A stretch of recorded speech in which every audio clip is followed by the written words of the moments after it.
Hello, hello, hello, and welcome back to another episode of Trails in the Sky, first chapter.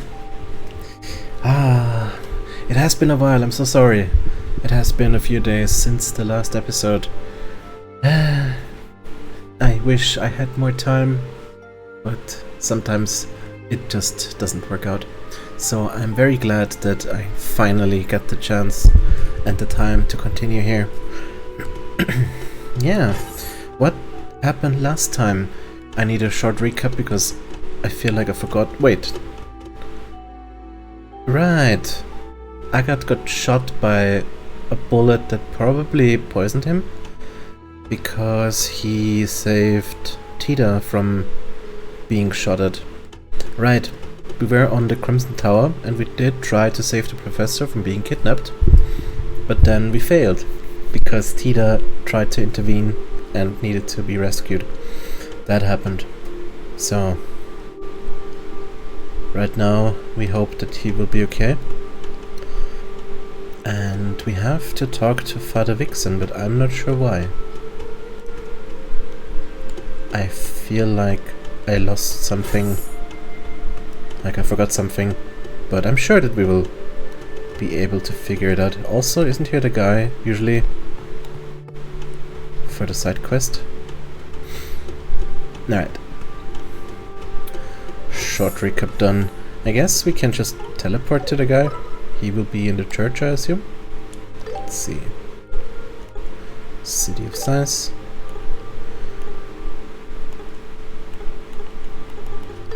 Let's just go to the city and then we will go to the church from there.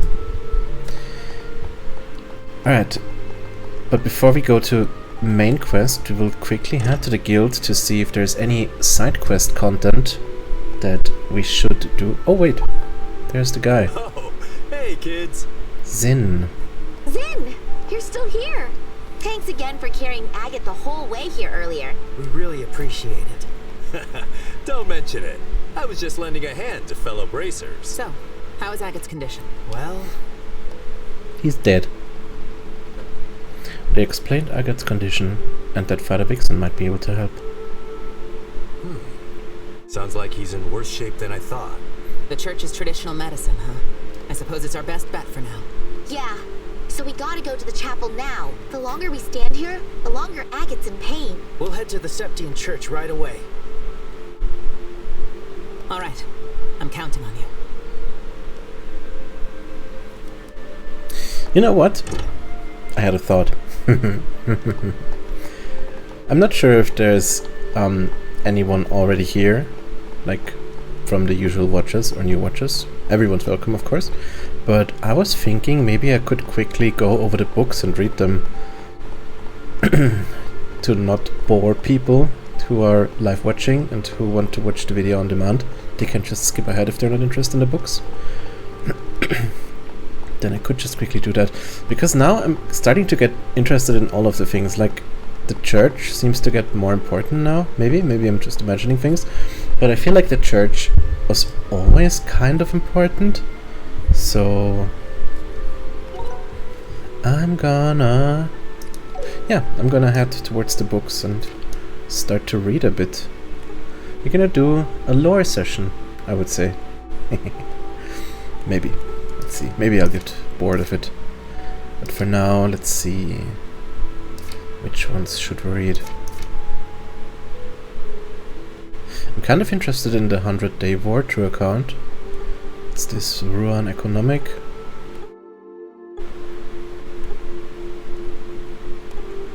Hertz Adventure. I think I was told to read the Cornelia stuff. I think this was pretty interesting, people said. Alright.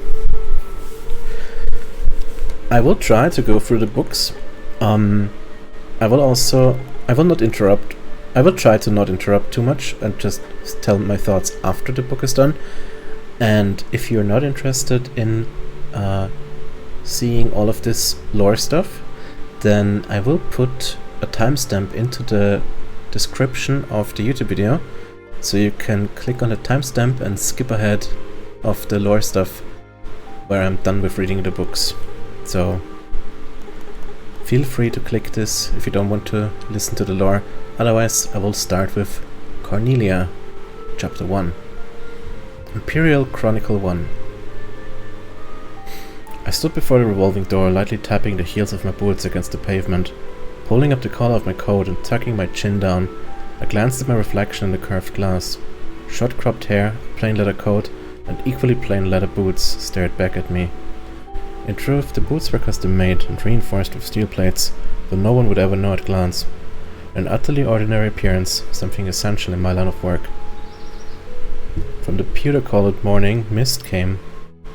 The rhythmic footsteps of passerby along the boulevard, as regular as the ticking of a clock. Occasionally, the cries of street vendors interrupted this flow, only to be soon swallowed by the melodic drums of monotony. You see, mornings in the Imperial capital are always grey. I snatched a magazine from a nearby vendor, tossing some mirror behind me as payment. The Imperial Chronicle, so familiar. Even the ink smudges on the page seemed to remain constant. Roughly flipping open the cover, my eyes skimmed over the pages until I drew in a sharp breath. At the very bottom of the society section, I spotted those words. My gaze was instantly drawn to them, frozen in place. Ein Selnate. I stared at the name until the letters lost all meaning, becoming nothing more than smudges of darkness on a page of white. A few seconds of emptiness followed, then my eyes finally moved forward, continuing through the article. As I read on, memories began to replay themselves in my mind, taking me back to those fleeting days just 3 years past when I first heard that name. The Imperial capital must have been just as grey then as it was today. At merely 22, I was younger then, more full of hope and recklessness. I checked my appearance in the boutique door as usual, then lightly stepped toward the Micht Imperial factory. Its owner, Micht, had arranged for me to pick up a new job. Micht was a dull middle-aged man who ran a small workshop. I had been tinkering with orbments since I was a kid, and I was one of the few regulars at his shop. Passing through a damp alleyway and ducking under a rotting wooden door, I saw the dim glow of the orbment lamp at the entrance of his half-underground workshop. Micht first started giving me jobs during the turmoil of the 100-Day War. Back then, relations between Liberal and the Empire were at the worst, and imports of orbments had almost completely stopped. Micht, teaming up with a cast of shady characters, got involved in orbment smuggling and roped me in as his accomplice, giving me a role as a courier. Being a teenager with no connections or prospects to speak of, I jumped at the opportunity. Even after relations with the kingdom normalized, I continued with the work. Before long I had become a courier, specializing in stolen goods. The thrill of it all was intoxicating, and despite my better judgment, I had no intention of quitting. No other job paid like this one, no job I could get anyway. Dressing inconspicuously, I hid goods inside my hat and trousers, repeatedly crossing the border into Liberal. My wallet grew thicker with each trip, but the need to change aliases often had led me to accumulate quite a few identities over the years. There was easygoing Phil, quick-handed Rooney, and cowardly Chris. I was all of them and none of them. Yet Mitch always called me Toby. It was the alias I used for a first job, and it was the one I liked best.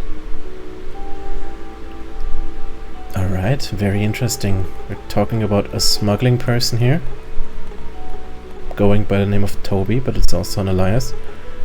And here we have an interesting name, Ein Selnate. We will be remembering this if this becomes important. I guess it will, but I don't know how and when and where. But yeah, he's talking about the Imperial capital, so maybe we'll meet this person.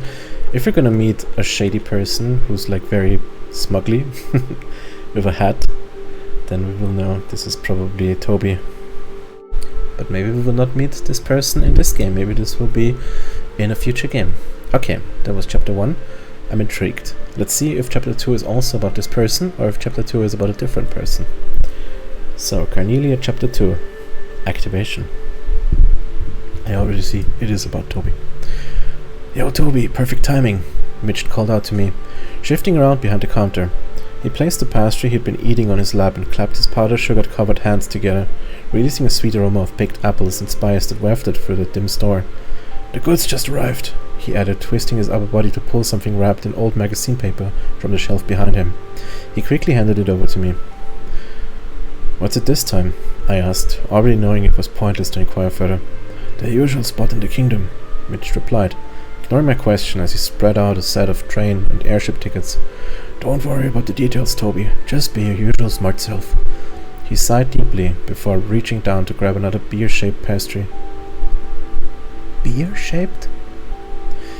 Before he could even lift it to his mouth, I was already out the door. The pastry left. The old paper parcel bounced slightly inside my bag, and feeling it jostle by my side, I realized that whatever it was probably stolen. Not that it bothered me. Carrying unknown items was part of the job, and I'd never had any trouble before. Thanks to my work, my knowledge and skill with orbments and orbal arts had become quite advanced, so when I noticed some man looking at me suspiciously at the station, I didn't feel overly nervous. The platform was crowded with passengers waiting for the train bound to the kingdom. Train to the kingdom. This was before airships. The benches were full, leaving me no choice but to stand near the entrance. As I shifted my bag around, I spotted two men among the crowd. They stood in front of the ticket gate, right on the spot where the imperial crest, a horse's head, was depicted on the tiled floor. They spoke in hushed tones. Soon another man joined them. They were hardly inconspicuous, exceptionally large and sporting similar hairstyles. The trio stood out even in the bustling station. I turned my gaze away from them, adjusted my grip on the bag, and let my fingertips brush up against the orbment in my pocket. A woman's voice announced the train's arrival, cutting through the tension in the air. The distant low hum of the orbital engine pressed down upon my shoulders. It'll be fine, I whispered softly to myself. With a loud screech of brakes, the gleaming black iron mass slid down the tracks. I could feel the vibrations in the air as the orbital engine reversed thrust. Swept along with the surge of passengers leaving the waiting area, I was carried toward the passenger car door. As I passed the conductor, I glanced briefly toward the ticket gate. The man from earlier had vanished. Only the tile depiction of the horse remained, leering at my flushed face as I stepped forward into the unknown. Okay, so Toby got a job to bring an orbment. Oh, is this about the black orbment? This could be about the black orbment. This could be very well... No, wait, this sounds like it's before our time. I don't know. Okay, let's go. Chapter 3. Sister. The train sped through the mist as though it were flying, with water droplets splashing against the window glass, forming streaks that wiggled endlessly in place. Resting my forehead against the cold surface, I rubbed two tickets together between my fingers. From the pure capital, the railway would take me far south to a border city, where I would transfer to an airship bound for the kingdom. Okay, this is not before airships. Apparently, the North just has trains, or uses trains more than airships. Both tickets were for first-class seats. The passenger car was nearly full, yet no one sat beside me. Perhaps Mitch had deliberately arranged it that way, suggesting this was likely a big score for him too. Are you heading to the kingdom? Startled, I raised my head. A lone woman stood in the aisle. She was in her mid-30s and wore a fur coat, fastened with 3 buckles. Light brown hair barely reached her shoulders, and her eyes mirrored the same hue. May I? She asked politely, bending her knees slightly as she gestured to the empty seat beside me. The smoke back there is absolutely terrible, she murmured, glancing towards the rear, where a dank purple haze lingered. I nodded and moved my bag closer to the window. She thanked me and sat down. Soon she began chatting eagerly, and I played along, pretending I was traveling to the kingdom on orbment-related business. She shared that she was involved in church charity work and had business in a border town. They call me sister, actually, she said, crossing her black leather boot-clad legs. She chuckled softly, adding, It's just a nickname, though. Sister Carnelia, that's what they called her. This is the name of the book series. Sister Carnelia and I continued chatting casually for some time. As the sun began to fade in the west, orange rays swept across the car, illuminating the fluttering groves outside. Bathed in the evening glow, her brown eyes took on a reddish hue, and I found myself wondering if her nickname had something to do with the rich crimson color of Carnelia. Eventually the train began to slow, and she returned to her seat to gather her belongings. Out of habit, I checked my bag and the orbment I used for arts. Both the parchment-wrapped package and the orbment were secured snugly to my waist by a chain. A woman's voice announced our on-time arrival and mentioned drizzly weather at our destination. Several passengers sighed in disappointment. Soon raindrops began to splatter against the window, and the dark silhouette of the town quickly drew close. The station's signal lights scattered angular reflections through the droplets, sending a foreboding chill down my spine. A metallic screech filled the air, accompanied by the jolt of the Orbil's engines reversing thrust. An announcement echoed, reminding passengers to watch their belongings, and slowly people began rising from their seats.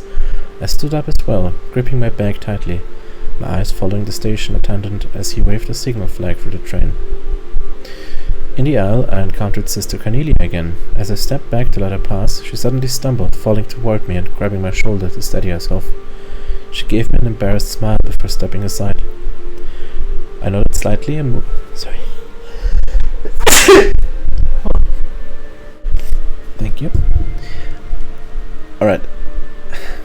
She is stealing the thing right now. Where were we? Grabbing my shoulder to steady herself, she gave me an embarrassed smile before stepping aside. I nodded slightly and moved forward into the aisle, yet almost immediately, Cornelia followed closely behind me. A swell of unease bubbled within me. My right hand instinctively slipped into my pocket, searching for the orbment, but the familiar touch of cold metallic brass was gone. Suddenly, a powerful force twisted my wrist upward.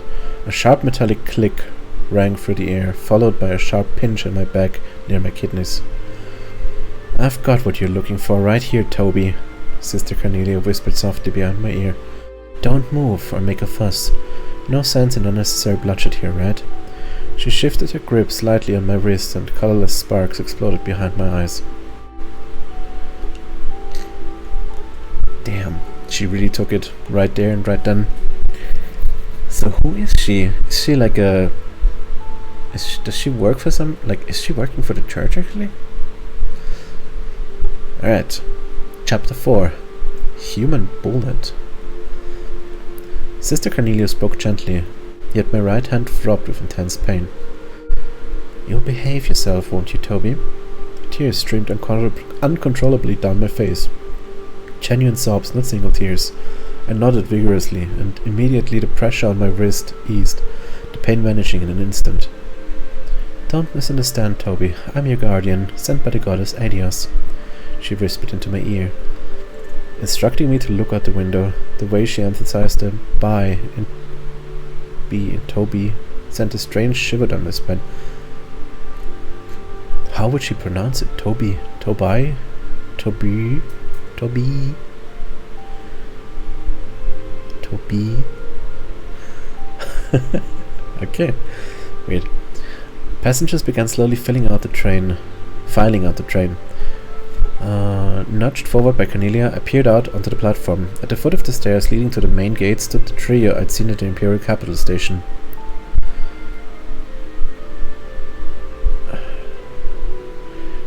"Looks like they're giving you quite a welcome," she chuckled softly under her breath. "Give me back my orbment," I pleaded, twisting my neck to try and face her, yet Cornelia offered no reply. Attendants greeted us on either side as we stepped onto the dull, grey platform.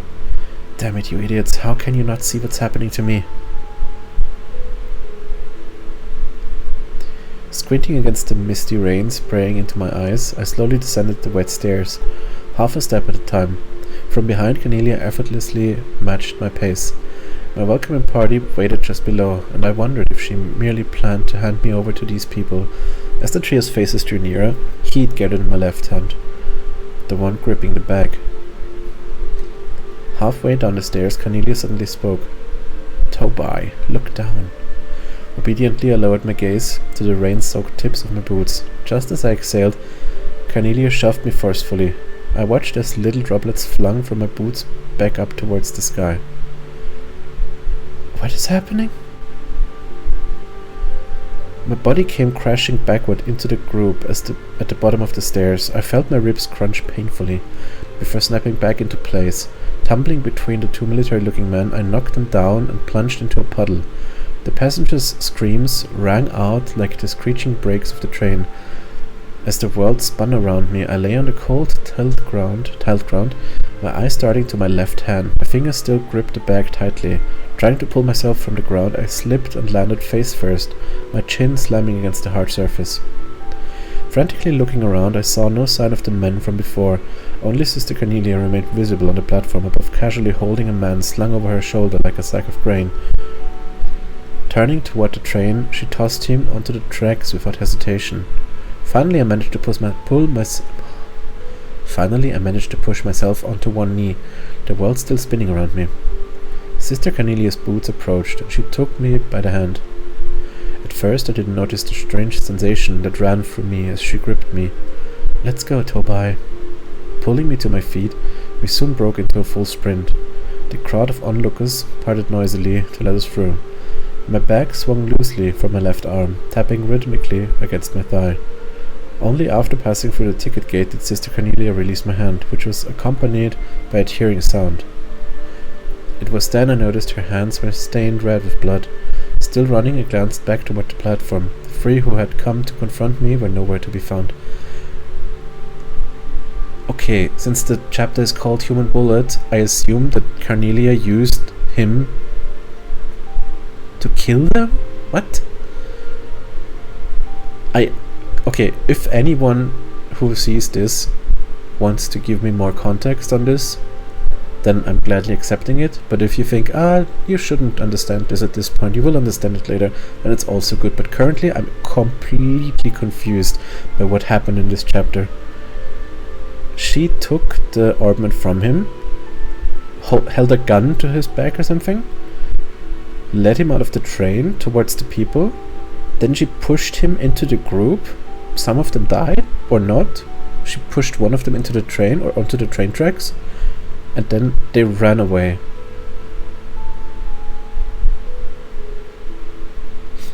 Sounds like a lot of effort for what? I don't know. Okay, read. Doesn't matter. We're going to chapter 5. Messenger of Repose. I stared blankly at the butter slowly melting atop the cold pancakes. Picking up my fork, I gently prodded at it before flipping it over and smearing it around. The longer I did this, the less interested I became in what was on my plate. Above me, the lamp buzzed softly, casting a flickering amber glow. Outside, the rain showed no signs of stopping. Leaning close to the glass, I peered through the watery veil streaming down the window, trying to make out the dim street beyond. The station should have been at the end of the road, but from this tavern it was obscured behind a number of buildings, offering no clear view of the platform. "You don't need to worry," Sister Cornelia said, returning as she wiped her hands with a pristine white handkerchief. "They won't be following us anytime soon." She then spread the square piece of cloth neatly across her lap, like a napkin. Watching the graceful movement of her fingertips, the metallic scent of blood returned viscerally to my nostrils. "How can you be so sure?" "It's how they operate," she replied simply. A server approached and noisily placed a plate in front of her. Sister Cornelia pulled the porcelain dish closer, eyeing the freshly grilled slab of meat, before lightly sucking the sauce from her fingertips. I tossed my fork down and leaned heavily back in my chair. Outside the window, the town gradually darkened into shades of ever-deepening blue. By the time Sister Cornelia had finished her steak, night had completely descended upon the sky. City. "How do you know they won't come after us?" I asked once more. Cornelia wiped her plate clean with a piece of dark bread. "It's their formation. 3 men per unit," she began, then added as an afterthought, "By them, I mean the Jaeger Corps." What kind of Attack on Titan bullshit is this? My mind immediately flashed back to the men I'd seen at the station, the Jaeger Corps, honorary title given to certain mercenary groups. As Mitch had told me about them once, they followed Mira, and wherever Mira flowed, they would work. His words echoed in my head. They're warmongers. Borders don't matter to them. Don't you ever get involved with guys like that? Unconsciously, I tapped my foot against my back to reassure myself it was still there. "It's simple," Sister Cornelia said, reaching for a dessert. "You're carrying something dangerous, Tommy, and someone hired the Jaeger Corps to eliminate you." "So they're not after me? It's the package they want?" I asked nervously. "It's all the same to them," Cornelia said, finishing her tea in one swift gulp. "They'll kill the owner before ever checking the contents. You slaughter the cow before grilling the steak, don't you?" As she spoke, she sliced into an apple pie with a knife still drizzled with animal fat. Powdered sugar danced up from her dish and into the golden light of the lamps, and I felt a sharp pain pierce my stomach. I couldn't help but wonder how Mitch was doing. My restless thoughts halted as I noticed Sister Cornelia's hand freeze. She stared into the darkness with the intensity of a hunting dog, then abruptly tossed something shiny onto the table and stood up. It was my ointment. Where are you going? Ignoring my question, Sister Cornelia swiftly fastened her coat buckles. You have good taste, Toby, she remarked, placing one foot at a time on her chair to tighten her bootlaces. If you can operate that ointment, you're quite impressive. You'd make a decent bracer. I asked you where you're going, I repeated impatiently. Don't worry, she replied calmly. We'll meet again tomorrow morning. With those parting words, she disappeared through the entrance to the washroom. Almost immediately after, 2 men entered the establishment. They walked straight toward me and stopped at my table, one of them bearing a shining emblem on his chest. Spoke without even looking at me. We're from the Bracer Guild. Sorry to interrupt your meal, but you're coming with us. Okay. Interesting chapter. So, I thought that she is a bracer, since she said, you would make a good bracer. But apparently she is not a bracer, because she is fleeing from the bracers.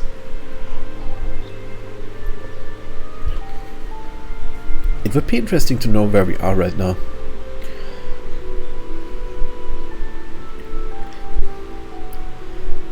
Maybe we know these braces, but I don't know. Okay, chapter 6. Situation Assessment. On the table lay my ointment, my empty bag, and the old parchment-wrapped parcel. The bracer's eyes shifted repeatedly between my face and the items scattered before him, as if he were comparing them. He stroked his chin thoughtfully, deliberately showing off the heavy leather gauntlet on his right hand. They had brought me to the second floor of an inn and tavern. After carefully examining the layout, the bracers led me to a room at the far end of the hall. Apparently there was no guild branch nearby. The thinner of the two sat down in front of me first. I asked the names but quickly forgot which one was Clay and which was Pavel. Okay, so we will be checking for Clay and Pavel if we will see them at some point. After they searched me, the one with the gauntlet, either Pavel or Clay, returned and whispered something to his partner. It seemed they hadn't found the woman after all. Their interest seemed entirely focused on Sister Cornelia and the Jaegers. In response to the questions, I told them everything Cornelia had said on the train. Then, playing the victim, I asked them about her in return, though I did consider myself a victim.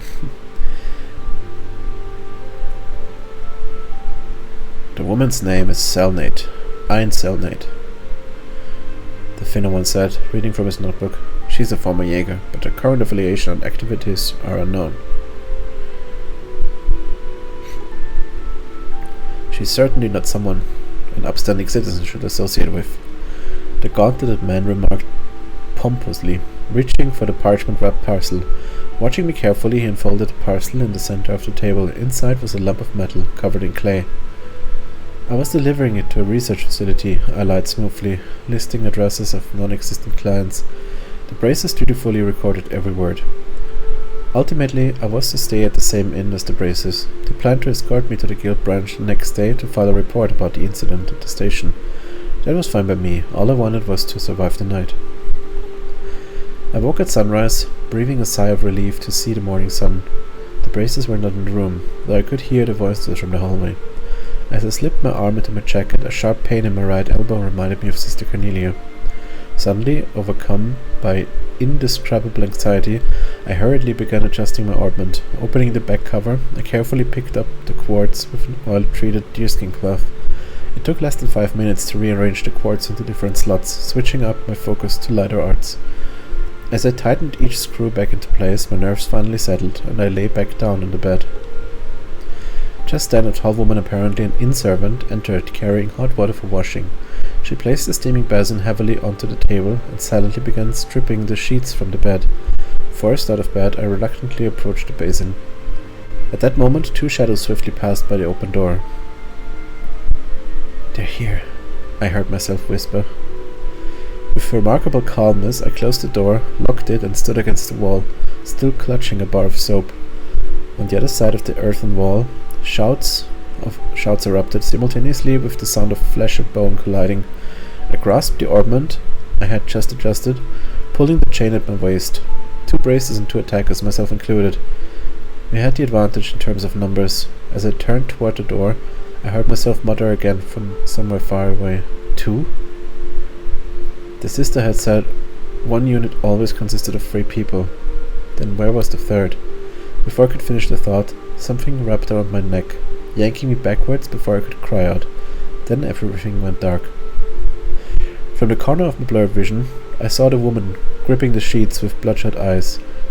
The same one who had brought the basin earlier, still collapsed on the floor. I activated my orbment and unleashed an art. Compressed air sliced past my thigh, folding the woman in half and hurling her toward the window. White linen and fresh blood swirled in the wake of the gusting wind.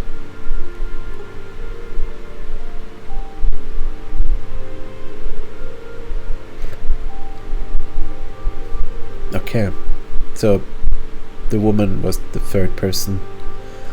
I have to say that the action sequences in these books, they get a bit confusing. Alright, we have Chapter 7, Bound for Adios. I inhaled sharply, the sound like a draft whistling through a crack. With my hand still clutching the orbment, I loosened the sheets that were digging into my neck. Turning my head aside, saliva spilled from my mouth.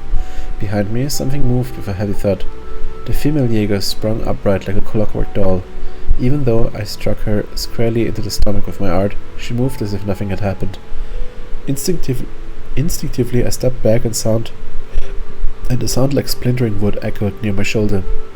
In the next instant, Sister Cornelia burst into the room, fragments of the now shattered door scattering in her wake. Her arm snapped like a whip, striking the female Jaeger's neck as she passed. The woman spun through the air, crashing headfirst onto the floor. Sister Cornelia leapt gracefully to knees, tucked high like a dancer, and drove her boot heel into the woman's throat. She glanced at me, beckoning briefly, then leapt casually out the window to the ground below, as easily as stepping off a stool. Grabbing my bag, I pulled it close to my chest and followed after her. Sister Cornelia caught me as she waited below. Together we dashed into the early morning streets. The whistle of the first train echoed sharply in our ears. Sister Cornelia handed me a ticket, and as I reached to take it, I finally tossed aside the bar of soap I had been tightly gripping all this time. Crazy. The train car was filled with the haze of tobacco smoke, mingling with the scent of freshly printed magazines, and the sound of clearing throats. I felt terribly uneasy. Boarding the train bound for the imperial capital, while clutching my bag, felt strangely surreal. "It's just like an orbment," Cornelia said, pressing a white handkerchief to my leg, which had been torn open by the art. She placed a folded magazine on her knee and tapped it lightly with a finger. It was the Imperial Chronicle, freshly published that morning. A brief article reported the suspicious death of a workshop owner in the Imperial capital, and for the first time, I learned how old Mitch was. Damn.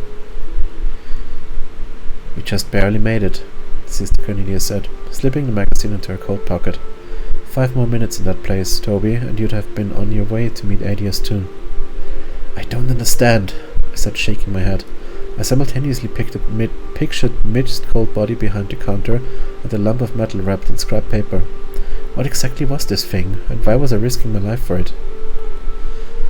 "It's an artifact," she replied, to which I snorted dismissively. "An ancient relic? I've smuggled plenty of those before.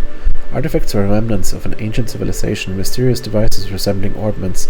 They were popular among nobles as antiques, and among the stolen goods I'd smuggled, there were many that were deemed relics." An announcement of arrival echoed through the train, and Sister Cornelia again crossed her legs. "The Jaegers are after it, and the church sent me. I am here to protect both you and keep the artifact from falling into their hands." I stared down anxiously at the bag resting at my feet as the train quietly dislocated. Alright, that's it. We are done for now with chapter 1 to 7 of Cornelia. A quick review. Interesting, I like it. I like it that we meet some characters, even named ones, and hopefully we will meet them in the game as well, or in future games. I was quite confused by some of the action scenes, but I guess I understand what's happening. But also the story kind of feels like it's just going left and right with no real goal. I don't know. I feel like you could have written that in 3 chapters. Alright, but this is Carnelia, and we will read the other stuff at a different time. For now, we will do gameplay. Let us check if we have a side mission. Yeah, we have 2 side missions running. This one is deadline long, so we don't have to care about those for now. Factory Incident 1 and 2. Yeah, so we should talk. We should talk to Father Vixen.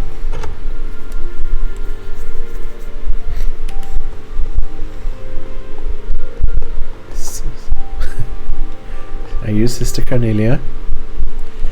Oh my goodness. What brings you here at this late hour? Hello. Well, if it isn't Tida, what brings you here so late at night? Please, Father Vixen, you have to help Mr. Agat.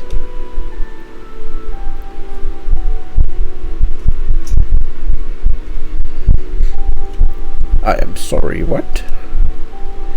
Tida, you've got to calm down. What happened was... They explained how Agat was poisoned and his symptoms in great detail. Oh dear, that is truly terrible. That's not good news. Does that mean you can't do anything?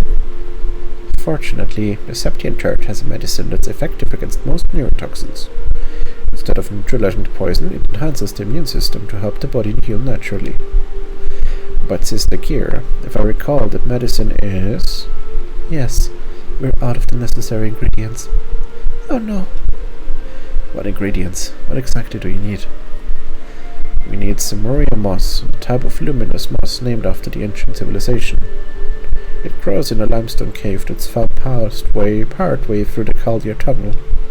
I once asked the Bracer Guild to gather some for me before. Caldia tunnel? Oh, the tunnel we came through when we first came to Sais, right? Oh, that's easy enough. We'll go collect it from the limestone cave right now. What? By yourselves? They're bracers from the guild. I see. In that case, I'm sure you can manage. Before you head to the cave, you should tell the branch officer. She might still have records from the last time we made a request. Got it. Thanks for your time. We'll be on our way now. Alright. Going to collect moss. Wait. Somebody's sitting here.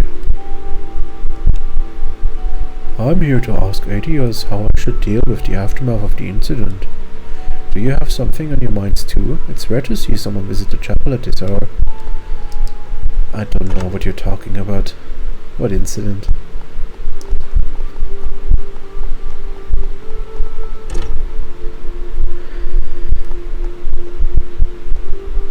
You don't have anything to report, huh? And? What did the priest say? Well, They explained the details about the Cimmeria moss. moss, huh? The guild did collect Cimmeria moss as part of a request from the church. Give me a moment.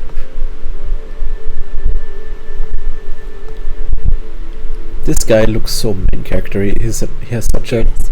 main character outfit. Sin. It says here that they found it in the northwestern section of Caldia Limestone Cave, near the lake in the limestone. Is he gonna join the party? Actually, I have no idea. That would be so cool. The northwest part of the cave, by the lake.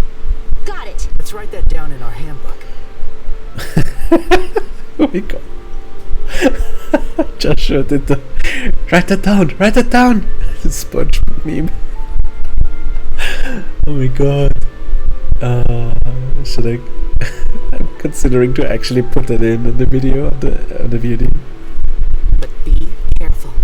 I heard the monsters in the limestone cave are very formidable. 4 senior bracers had to form a team to search for the moss in that cave. The fuck? 4 senior bracers?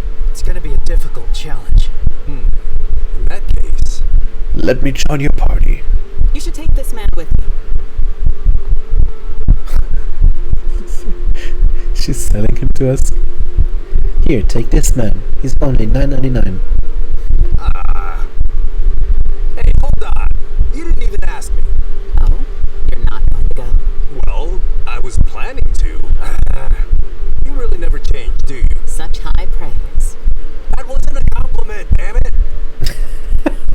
I like him.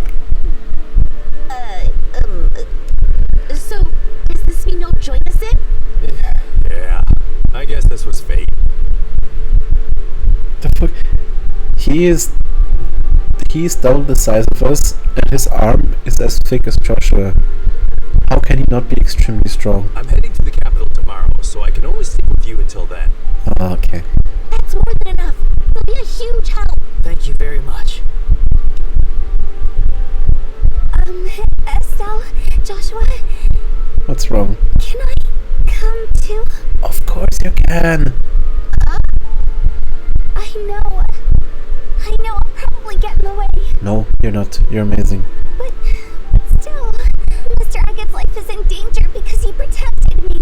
I can't just sit here and do nothing, Cheetah. Joshua, I'm asking too. We've got to take her with us. Fine. Tina, you have to promise you won't do anything reckless like before.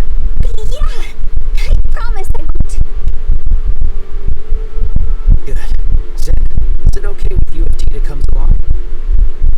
Of course, no objections here. Glad to have you, little miss. Yes, thank you. Okay, then we're ready. Let's head straight for the cave. All right. We'll have to go through the central factory basement to get to the Chaldea tunnel. Alright, a team of 4. Do we have any side quests? Let's see.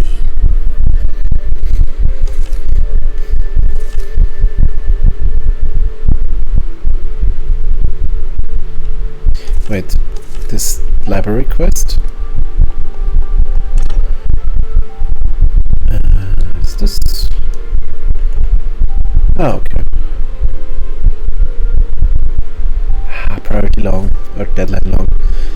It doesn't have to be done now. On the other hand, we're already heading towards the factory, so why not just quickly go there? Let's say you have to go to the clinic, so we have to know where is the clinic. Let's see, can we see this here? Wow. Your factory map has no words on it. What is this? I don't know where the clinic is. Is this the clinic? Doesn't look like it.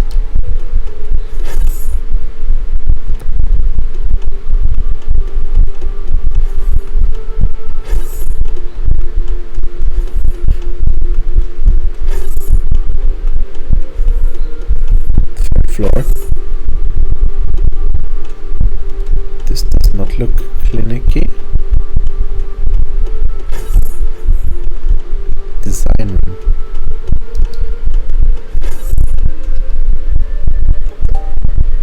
Okay, 4th floor. This has to be the clinic, right? Pretty sure.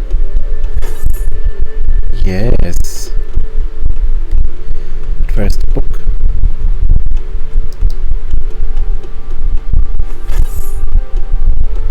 Laboratory. Okay, wait. Let's check once more. No. It says collect the book from the design room, collect the book from the clinic.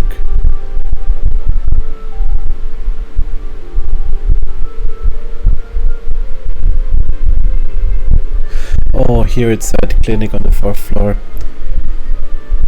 And lab and design room. Okay, let's check the lab if there's a book here. And if there's no book here, then we go to the design room on the 3rd floor. Okay, there's no book. Then we go down. Let's see if there's a book in the design room. Was it this one? No. Here. Maybe we already do have all the books. What are you? Bringing Louise into our Arcel Orbital Engine Development team was a bold move on my part. It will be a big challenge for her, and for us too. I'm hoping the fresh ideas of the younger generation will help revitalize your project. But to be honest, I'm extremely anxious. It's making my stomach hurt. Oh, jeez. Alright, second floor.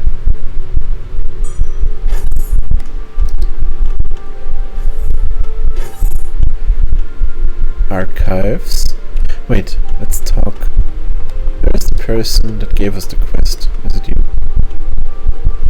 The recent global shutdown threw off the timing of the street clock. I'm looking for the blueprints from when it was built to adjust it, but they're nowhere to be seen. Seriously, that Constance. No matter how many times I tell her to organize things, she never listens. If you can't find the documents you need when you need them, then what's the point of having an archive? Yeah, I feel that.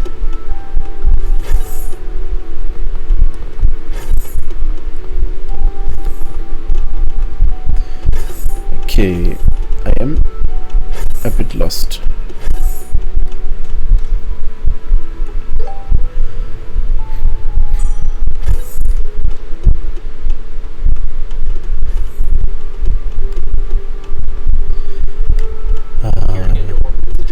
Yes.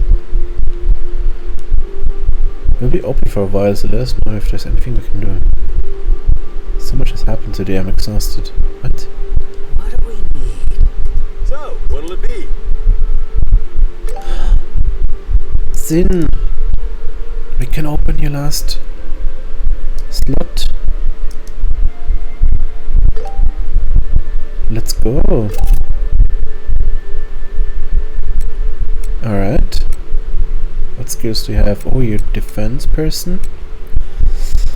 I did not expect to go and strategize on quartz right now, but here we go. We go, no, not customize, augment, then Zin. So you're doing tier, Aquableed, Stonehammer, Earthlands. What is something that we could do for you? You're on 2 fire, 3 earth.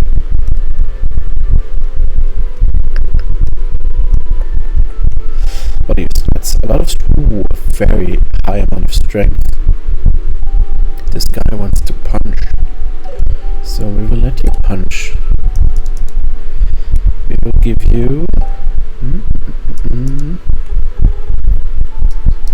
it has to be brown, orange, I don't know, earth. Subterranean, topaz shield, petrified attacks. Not a bad idea.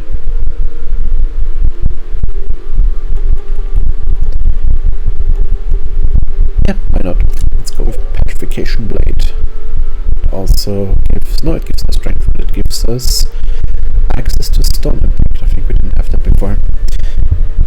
Alright. Give me 1 momento. Just go into, I'll be right back.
Alright, we are back and we will now Emotional damage! Trails in the Sky. If it would only show up. Ah, there we go. Alright, we did put this ornament on him. I have no idea where to go for the books, but since this is a long deadline quest. Okay, actually, let's quickly read it. Temporarily Brown wanted. Investigate abilities preferred. If interested, please see Constance at the Central Factory Archives. looks like we just need to collect books for now. The books are located on design room, lab and clinic. Collected the book from the design room, collected the book from the clinic. Okay, so lab is still missing. Lab on the fourth floor. Well, reading quest actually helps. Who would have known? Huh. Alright, where's the book? Where is it? I know it's here. I know it is here. Cat, do you have the book? Of course you do.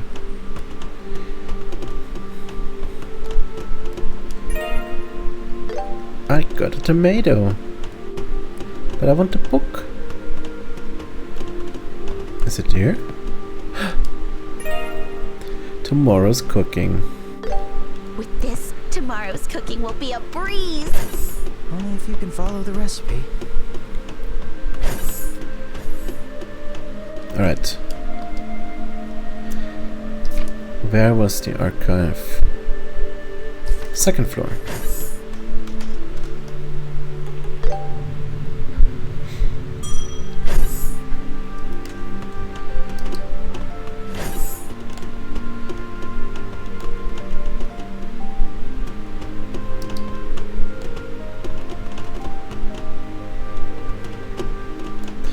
I got all 3 books, but where do I hand them in? I guess the NPC is just not here right now? What does the quest say?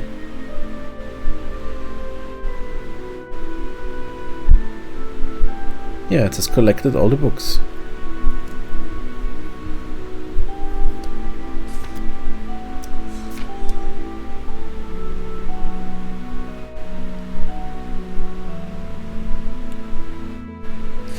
Okay, I guess Constance is just missing right now. Well, in that case, we will just go to the elevator and go down to the basement, because we now want to go into the moss cave, or whatever it's called. The tunnel cave. Wait. Oh, we didn't go there yet? This way? What's here?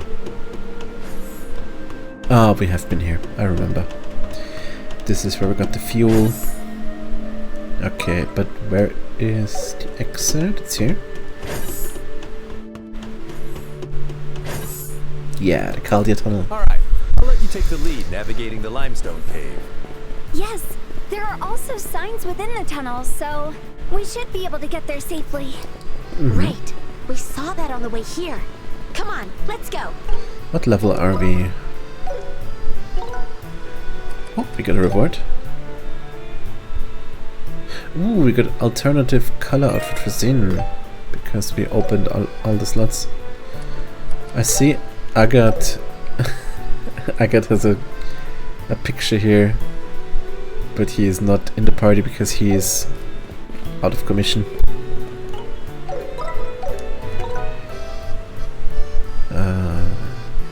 Yeah. 33, 33, 31, 35. Okay. So, if we see something of level 31 or higher, we will fight it.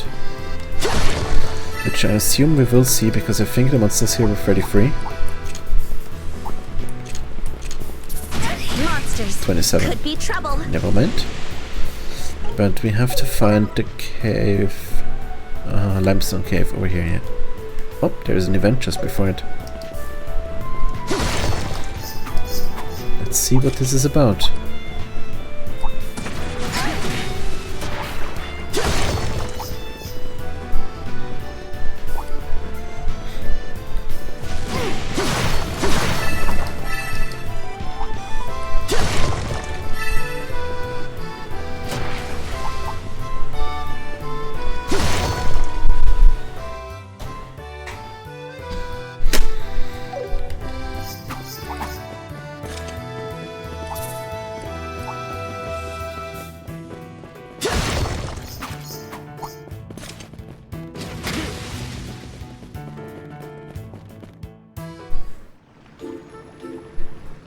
This is funny. This is another thing that reminds me of Attack on Titan. would say there is a place in Attack on Titan that looks similar to this. And with the Jaegers just being mentioned. Interesting. So this is the Chaldea Limestone Cave. It's got this air of mystery, huh? Yeah, but I can already sense the monsters further in. Looks like we're in for a good fight. Tita, if it's too much, you can always head back, okay? Don't force yourself to stay. I'm okay, it's scary, but I won't push myself too hard. Let's go get that Simoria moss. Yeah, let's not hang around. So, it grows by the lake in the cave, right? Yep, that's what they said. Lakes in the northwestern section of the cave. We should proceed with caution and keep track if we should keep track of where we are and the direction we travel. Sometimes I wonder if I'm just not able to read. Maintain your distance. Alright, 35. Let's see, got the buttons right. It was this to roll and this to attack, okay. Here we go. Let's do this! Let's get them!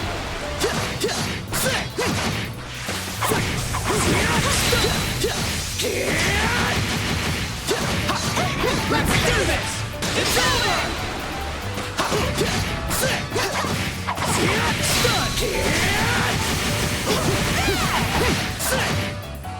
Let's do this! It's over! Oh, another enemy tries to fight.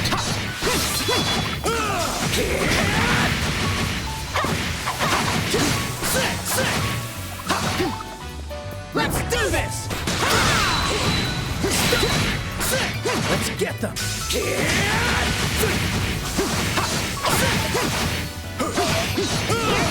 Oh, Eat this! Done! Eat this!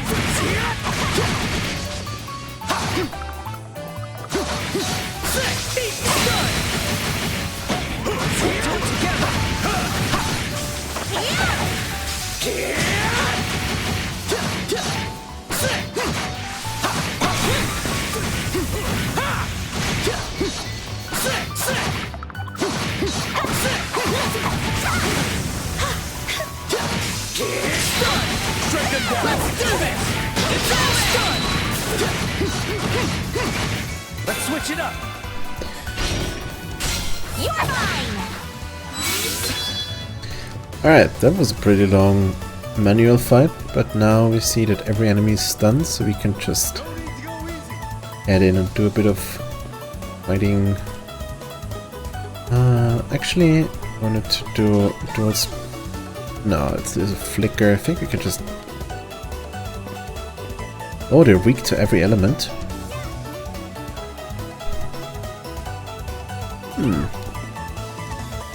What about the bird?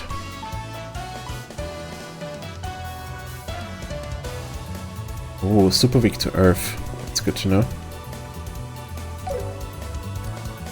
No need to go easy. We can get all of them to petrify breath. That's good.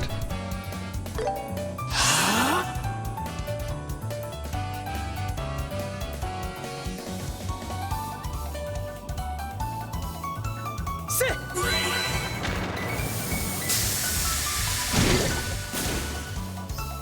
This is the end! Alright, Ooh, they got poisoned. But I think this will not be necessary. you can do it, Tita!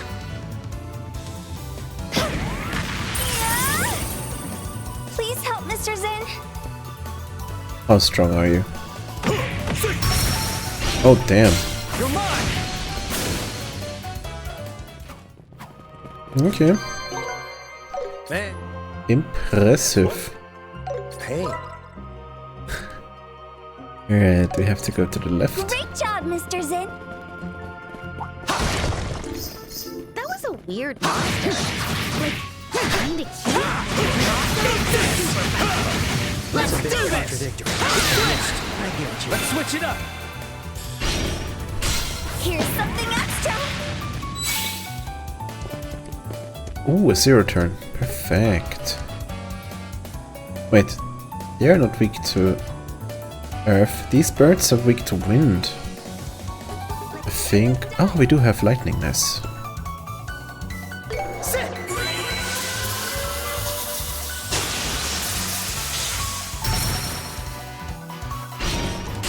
Here we go. Leave it to me. Ready and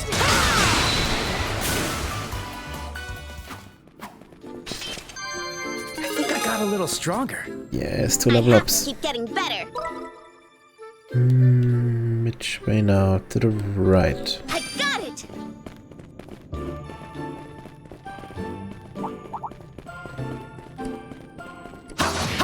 Eat this. Sit.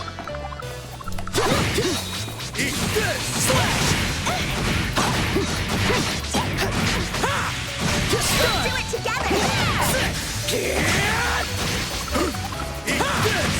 Eat this.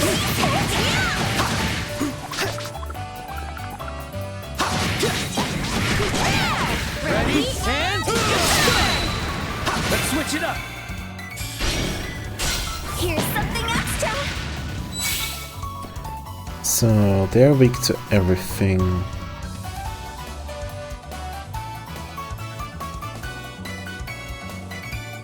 Did I give the confuse thingy to Agat? I think I did. Also, I should give Joshua the thingy back that gives him CP when attacking. I will do that after this fight.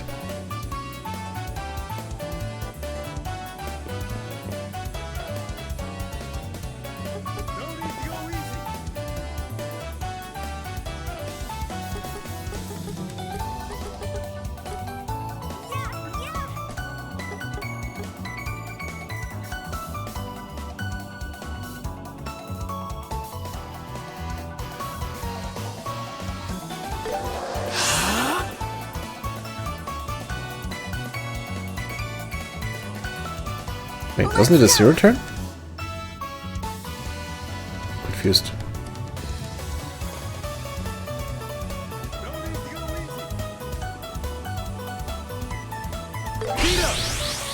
Smoke cannon. Sit.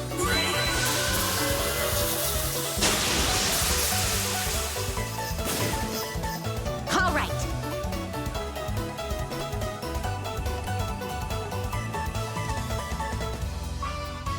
Don't let off.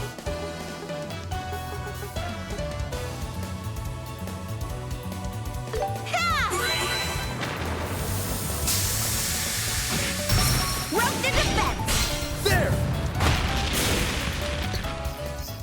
This guy is terrifying. I did it. Level 32.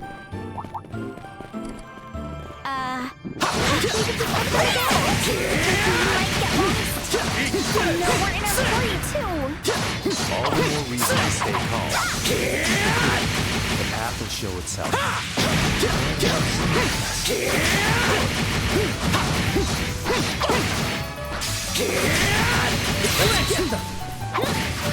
Let's do this. It's all switched. Eat this. Eat this. Eat this.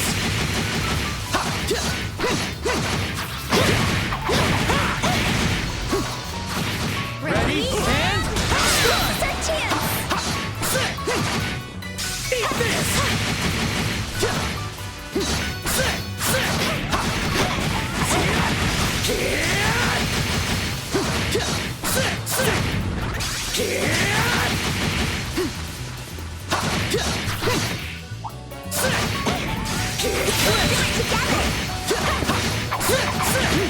Let's do this.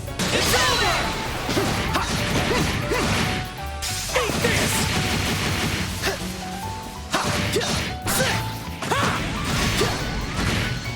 Eat this.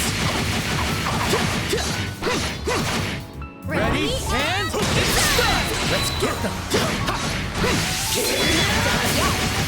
Eat this.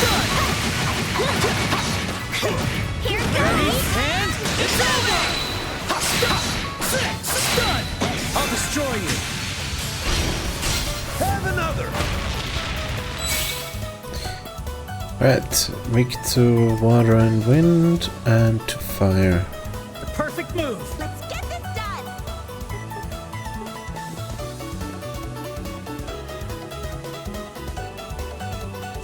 That's one. Slash. There. Ready at any time. This is the end. Farewell. Very good. Right, before I forget again. First you get a reward, set with mass. Then equipment for Joshua.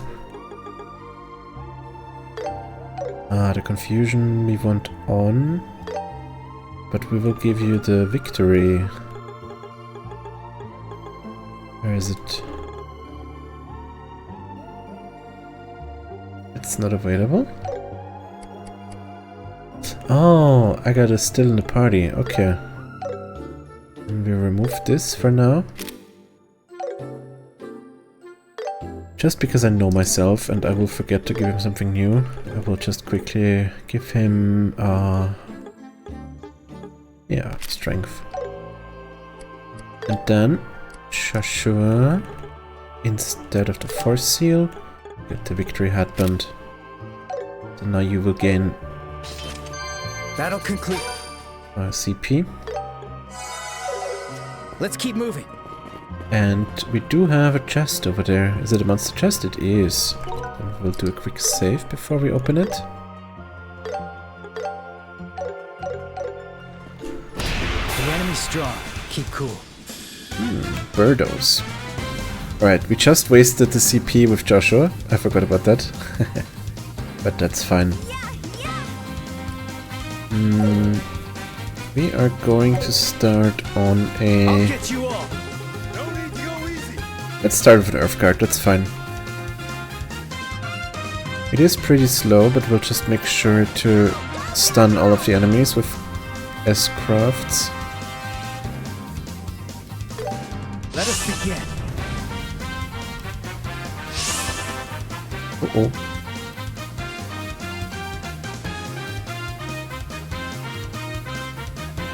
Something's coming. Get ready.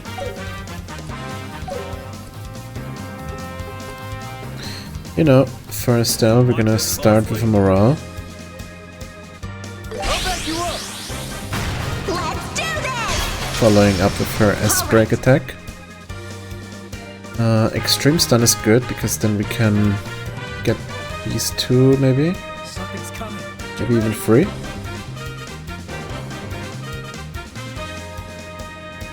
Yes, we can get all three in this extreme stun.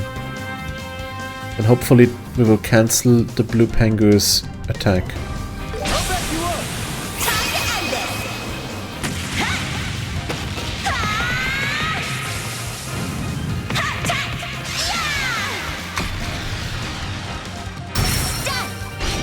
Oh, and the full burst. Yeah, roger that! So very good. Let's do this. It's Wow. This guy is stunned. This guy can move. Okay. Tida. This guy only has 800 HP left, so we will leave him for now. Gonna do a little bit of... Don't let off. Yeah. Gonna hit both and then go into Icebreak. Smoke cannon! Let's go! Alright. Impulse cannon onto this guy. Prepare yourselves!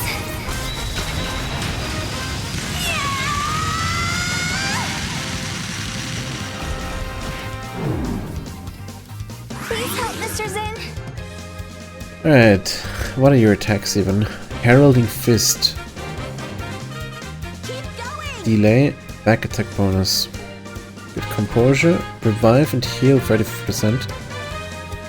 Taunt. Defense down. And self-hit. Aura Blast. Okay, so currently maybe the taunt, but I think I'd rather use... Is there something with a slower delay? Not really, huh?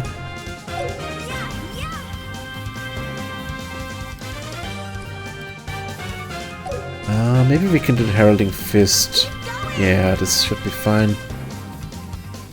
Just don't want to run... I don't want to run out of the blue line because of Joshua's. Take this! Heralding Fist! Gotcha! Too slow! Here we go! And now we got Aura Blast. Physical SS damage, extreme stun, heal 60%, and steal bonus. I think that's enough to kill him.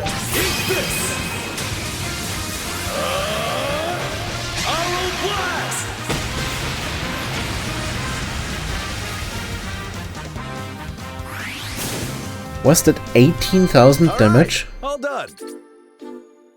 Did it just say 18,000 damage? Am I wrong?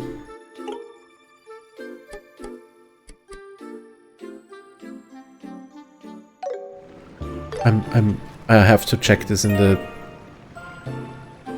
video. Ooh, we got a new weapon for Tita. Equipment, weapon, the G impact. It's weaker than my weapon. Probably if I upgrade it, it's stronger. Okay. So we gotta walk towards this side.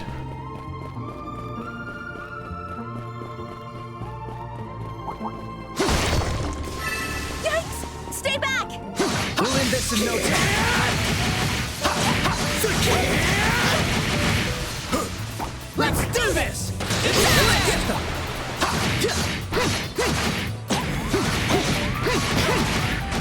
Eat this!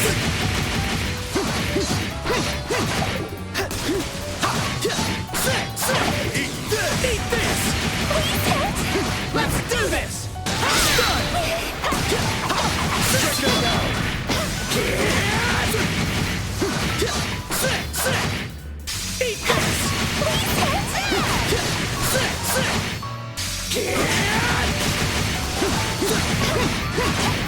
Let's do this!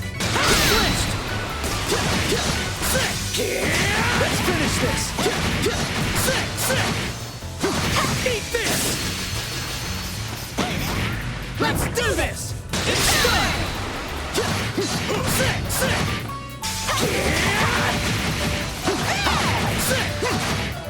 Eat this! Let's do this! It's done! Together! Feels a bit like bullying at this point. Ready, and it's flinched!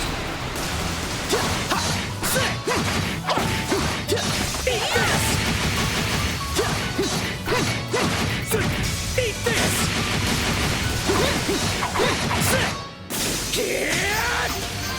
Let's keep it up. Good hustle, Joshua. Good hustle, Joshua.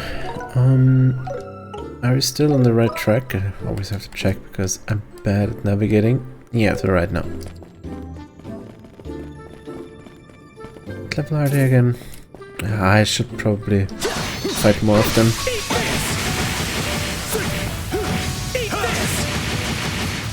Ready, and check them down! Let's switch it up! There!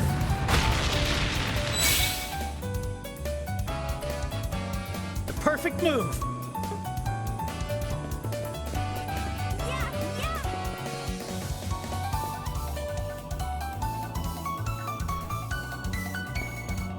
Keep going!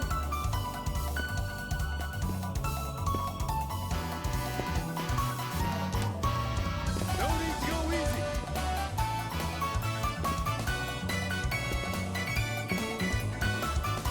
easy. All three of them in target. I'll back you up! Too late! Hit!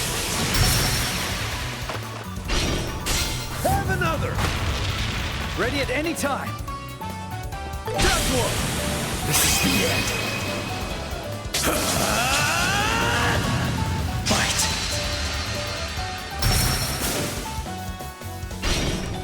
There! All yours, Sin.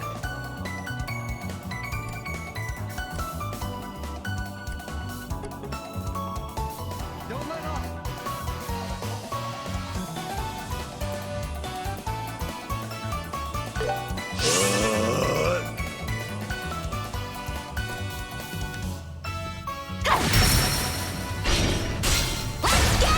Got it to me!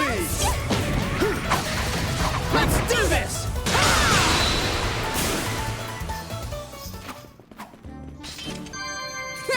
How do you like that? Not bad, Estelle. Wait. Yeah, this way.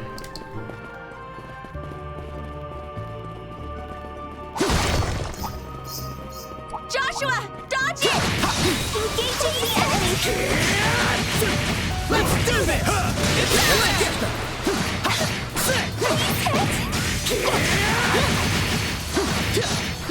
Eat this! Eat this! Ready and go!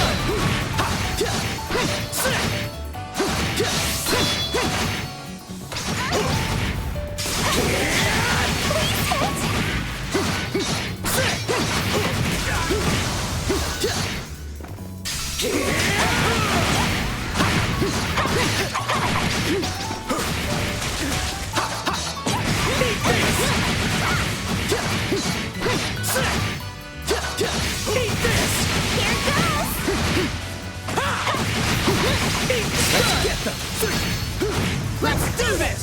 It's done!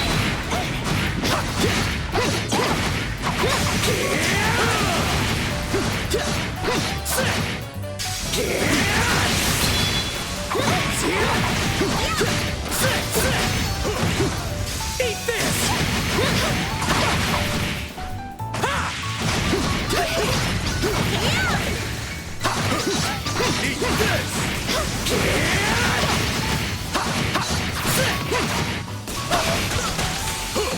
Strike them down!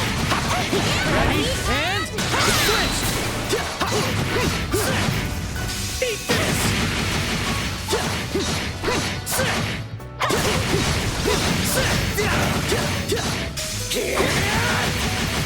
Eat this! Not done yet!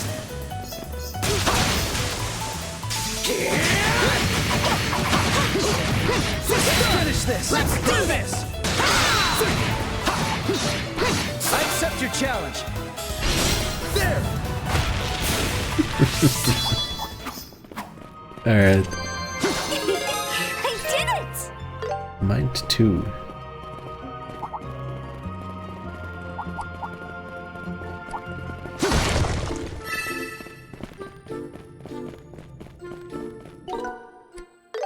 Do a cheeky little save here. And then continue.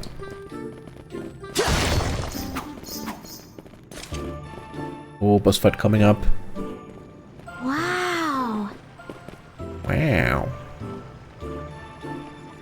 It's so pretty. Well now, this is quite a sight. It sure is.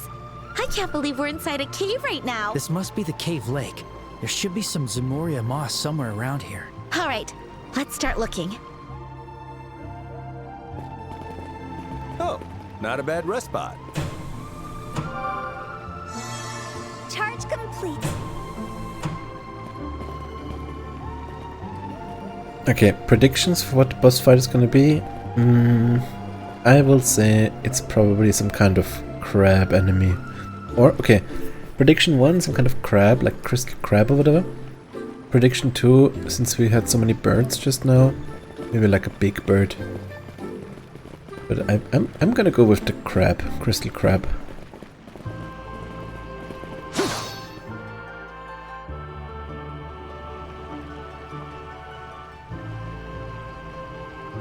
That's it! So that glowing stuff is Zemuria moss. Man, I didn't think it'd be this pretty. Why is it glowing like that, though? Probably has a high concentration of septium components. Let's gather some and hurry back to Zeiss. All right, we're all set. We should deliver it to the priest now. Yep, let's... Wait, Huh?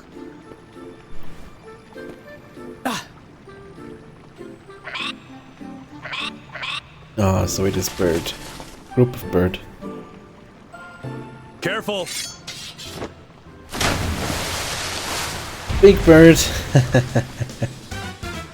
One of them fell over. What the heck is that? looks like the boss of the lake. Paws of the lake? What? Well, I guess we've got no choice but to fight. I hope the CP got sound effect. Yeah, we have so many CP. Man, they're flashy. Okay. Oh my god, Sounds that's good. blunt, but if they're coming at us, no mercy. Right. Mr. Eckett's waiting for us. Alright, how do we start this?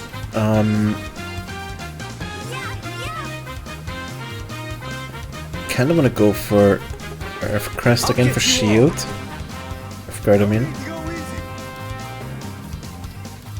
But I don't know, I kinda wanna start with punching out. Go, Joshua!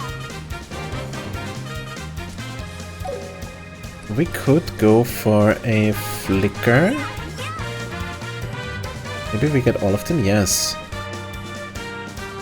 Because that also delays them, which is pretty important, I guess.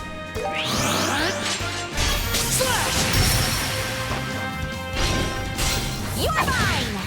Leave it to me. And then we add in a Black Fang.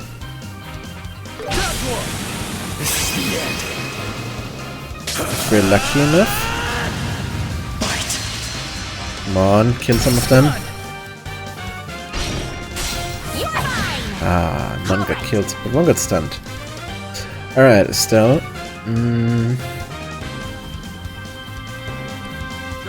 I guess morale would be good for more defense. Also spread them a bit so that AoEs don't hit everyone. We're gonna do this. Heading into her S-Break attack. All right. Let's see, what do we need? Extreme stun, steel bonus. It's probably better to use this onto the smaller ones so they are dead first. Because we want less sources of damage.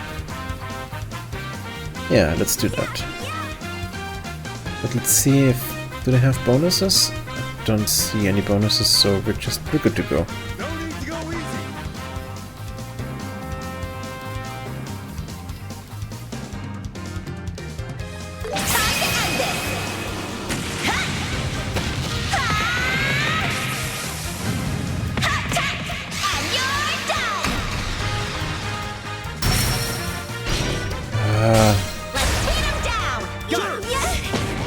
Oh, everyone's good. Okay.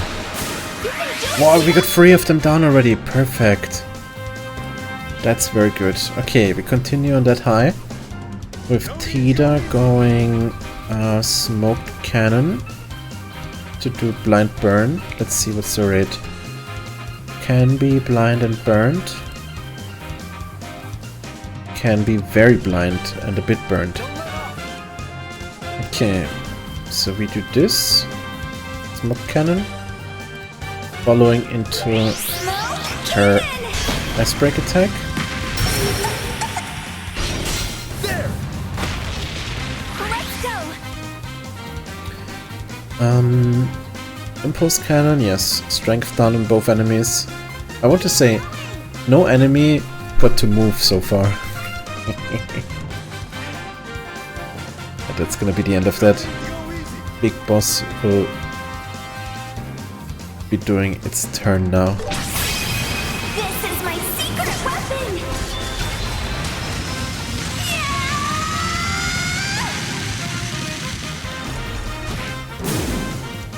Very good. We are the Penguins?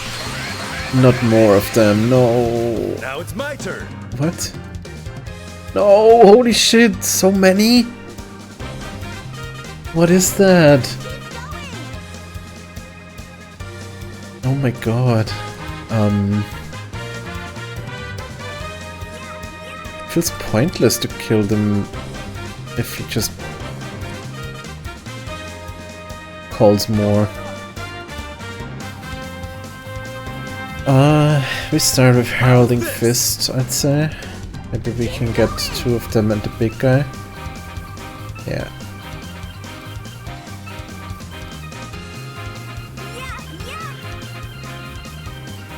Maybe we should go with Taunt instead. Right here. That actually sounds like a good idea. Defense down for all of them. And they will only attack him with his almost 5000 HP. Yeah.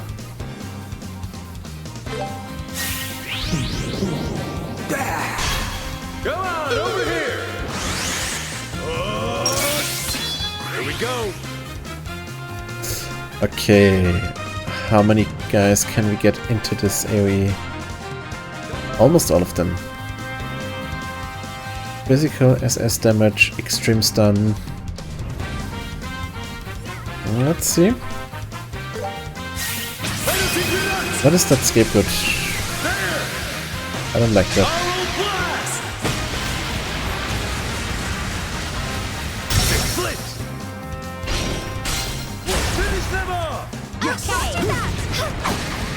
Ready and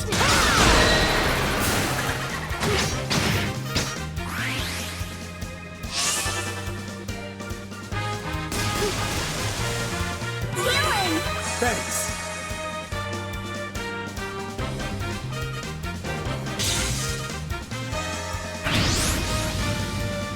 Rage boost.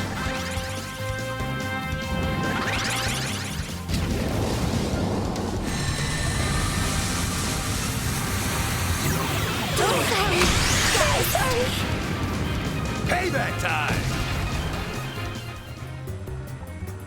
Oh. Do you?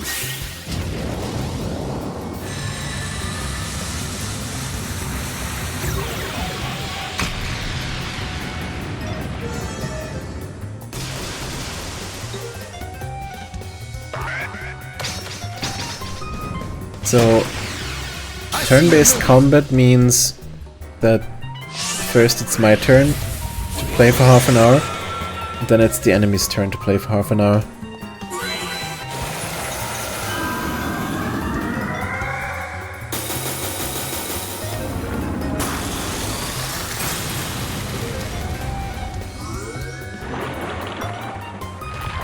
Tuna missile.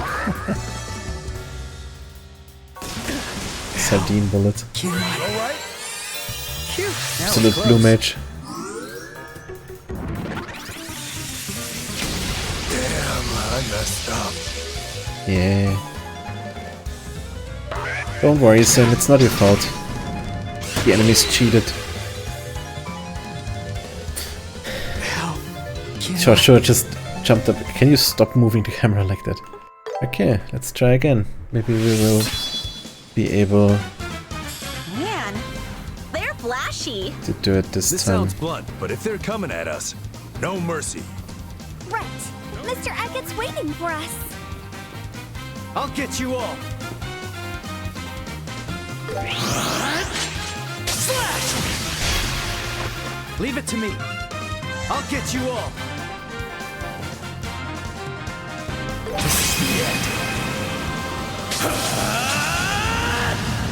Farewell.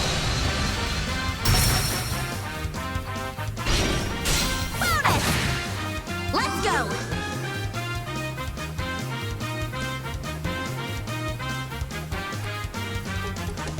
No need to go easy. Everyone, let's go. All right.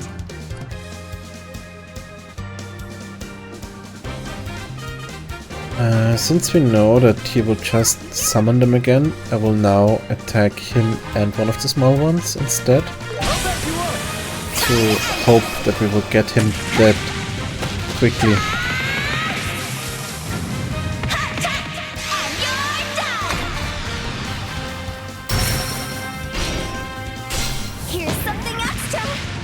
finish you off! You can do it, Tita!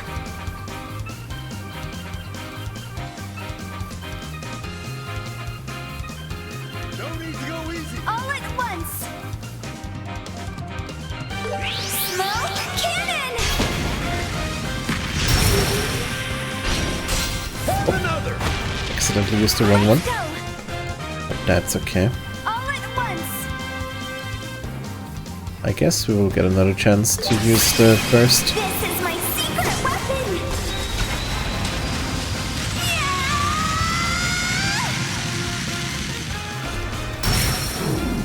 There we go. Full burst. Ready? Okay! Let's do this! It's over! Please help Mr. Zin. Heralding Fist.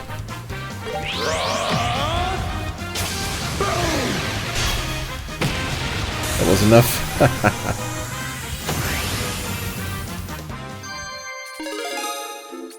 Level up I'll on make 3 use of characters. this. Ooh, got Evil Eye as a new Results craft. of my training. And Distend.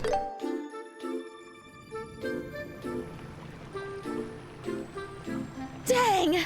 That scared the crap out of me! It was cute, but oh, so scary. Phew. Looks like we managed to drive it away. But it might come back if we stick around here for too long. Yeah, we better head back to the city quickly. We're supposed to take that moss to the church, right? Yep, let's hurry.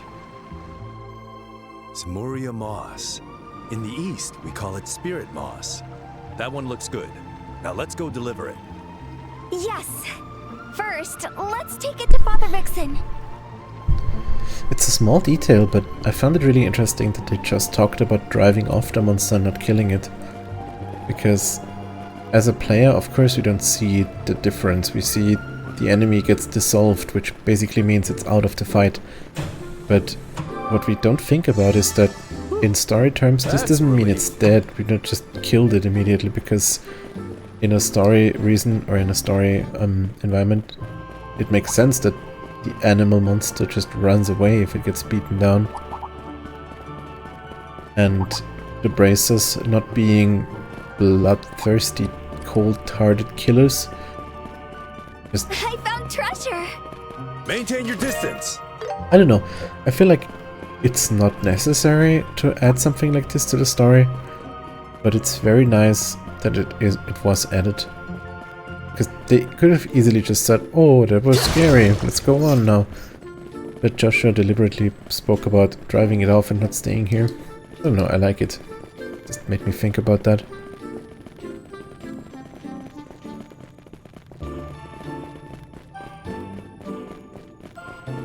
What did this recently? Oh yeah, also in Crimson Desert, it happens that if you defeat enemies, then other enemies might just run away.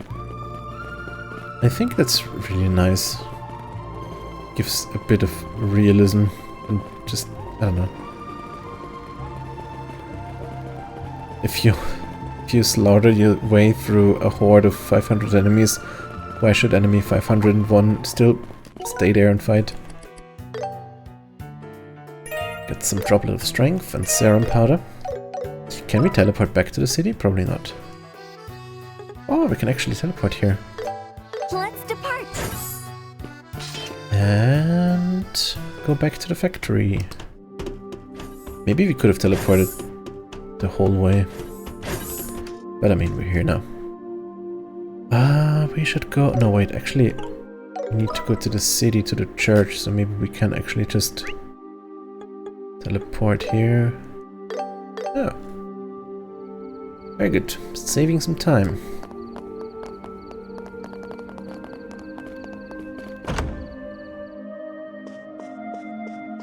There we go. We got the moss. Father Vixen, we got the Zemuria moss. Oh, really? You found it so quickly, I'm impressed. Will you be able to make the medicine with this? Of course, my dear. I'll head to the back and prepare it. Just give me a few minutes.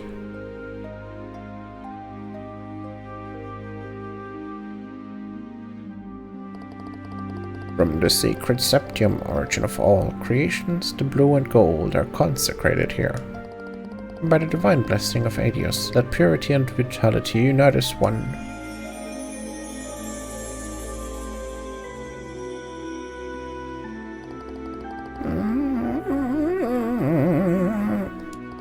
Alright, it is finished. Here, you can take this. Wow, the color is so pretty.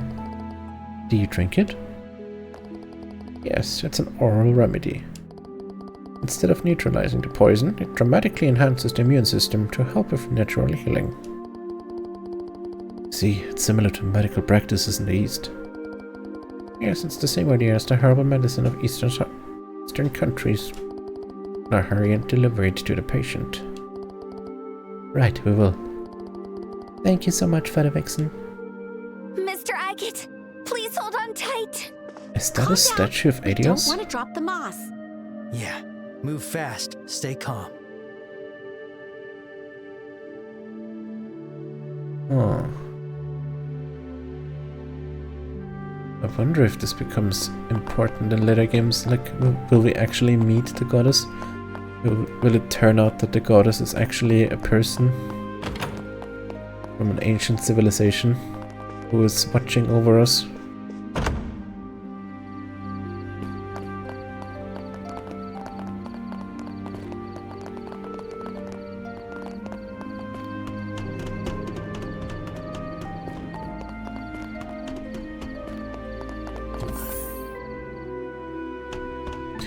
I wonder if this was already enough to warrant for the letter of recommendation from Seiss.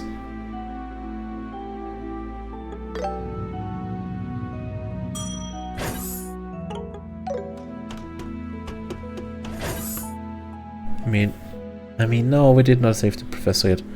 Guess we will have to save him first. We're back, Doctor.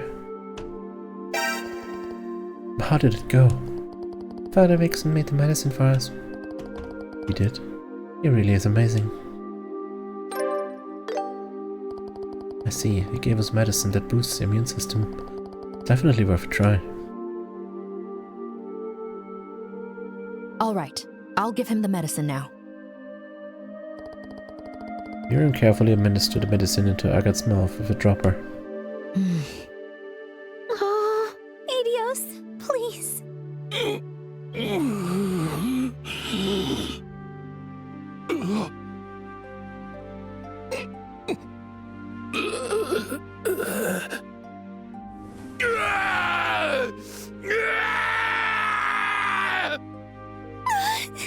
Whoa! Hey, is he screaming in pain? It's okay. This is probably how it's supposed to work. What? Yeah, looks like the stuff's kicking in. He's screaming because his body's fighting back, getting everything running again. Yes, exactly. This means he's out of that dangerous coma the neurotoxin put him in. Oh, okay. But it looks so painful. Well, I think he'll be like this for about a day. But don't worry, he should be as good as new once it's over. Oh.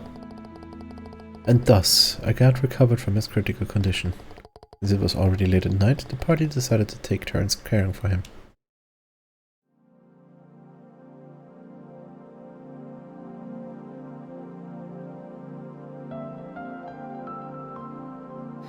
That's strange.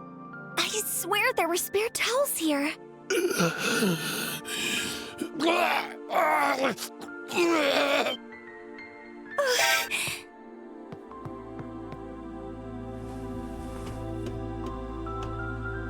Mr. Agate? Oh no, he's sweating so much. I have to wipe it off.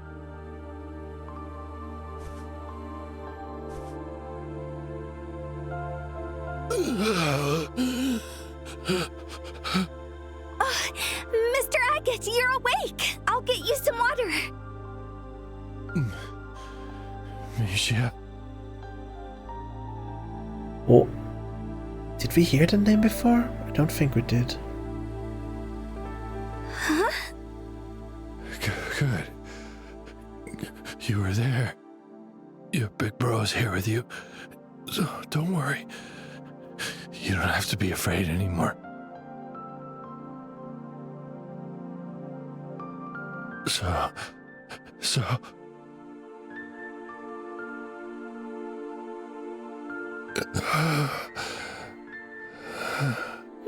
Mr. Agate?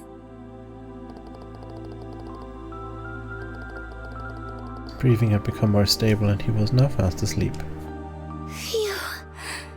Thank goodness.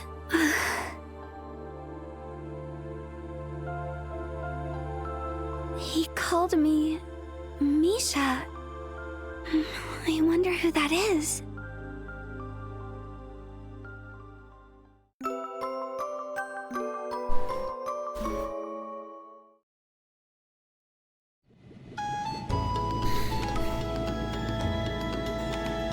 You didn't have to see me off, but thanks. Oh, stay in the party. It's the least we can do since you helped us out. Are you heading straight to the capital on the airliners in?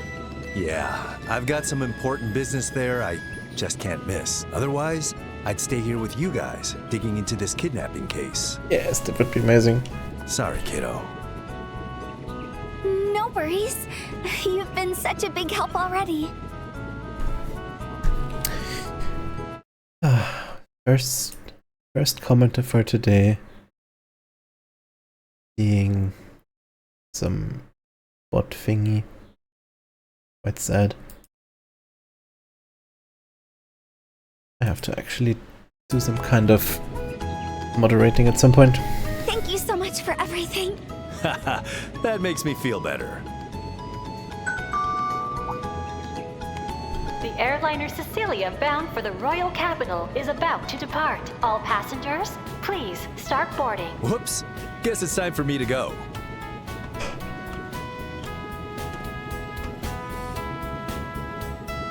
Take care, kiddos.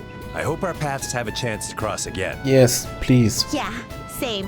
Hey, Zin, how long will you be in Liberal? Not sure, but I'll be here at least until the Queen's birthday festival. Oh. All of the story paths will flow together there. Oh, then maybe we really will see each other again. We'll be looking forward to that day. Yeah, same here.